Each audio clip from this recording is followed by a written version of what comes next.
So we ended last TWA2K, uh, where I gave some advice or no, I did not give financial advice. That is what happened. I did not give financial advice, and and my advice was to sell Bitcoin and to buy XRP.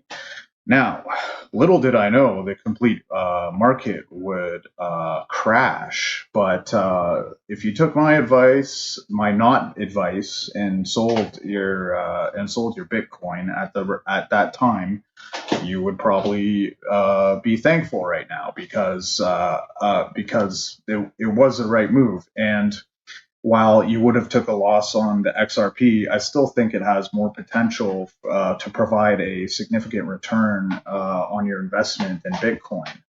Like as it stands right now, the entire crypto market is crashing because it doesn't have solid leadership. Like it's people see it and they kind of still see it as like this kind of gangster sort of like underground thing, and that's because there needs to be another leader that steps in to the crypto market.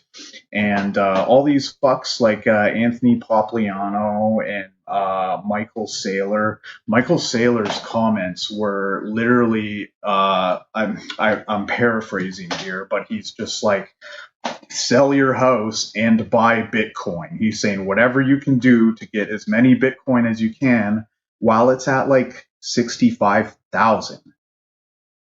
He's telling you to fucking sell your house. How good would you be feeling right now if you sold your house and had fucking Bitcoin and then it halves on you? And a funny time right now also for Domino's Pizza to start saying that there's an option for people to receive their paychecks in Bitcoin. Damn, Domino's paying people in something that's actively halving, and I thought minimum wage was bad. Jeez. So that's kind of the state we're in, and I don't want to go too far into the problems with other cryptocurrencies right now. I want this episode. I want to kind of dive into and get into some of my positions in cryptocurrency at the moment. I think we dove into XRP a little bit on the last one, so I'm going to start giving a couple other positions that I do have, and XRP is by far my most owned crypto right now. It's my highest leveraged asset.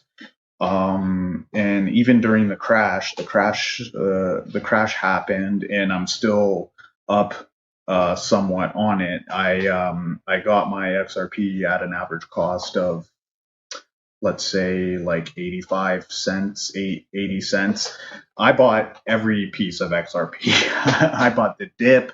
I bought the FOMO. I bought the come up. I bought the bears. I bought the bulls. Every single step of the way, there is some form of XRP that I entertained buying. I think I've even bought it at $2. It's just when you when you think it has such a potential, like I don't understand why you would buy Bitcoin at like 50K and leverage most of your assets into that. And when something like we're just waiting for a lawsuit to get wrapped up and we can actually test the true value of XRP, which fingers crossed, hopefully it gets settled in the next couple weeks, or else we're, looking at maybe the end of the year for the lawsuit to be settled. But I'm good either way. I'll buy the dip when I'll buy the dip again, or before the lawsuit gets settled, if they actually do not, or no, sorry, not before it gets settled, before a verdict gets reached, if it gets pushed to that point. And I'm comfortable either way, but I don't see like how you don't think this can't bare minimum 10 times this year. Can Bitcoin 10 times this year? I don't think so. I just think it's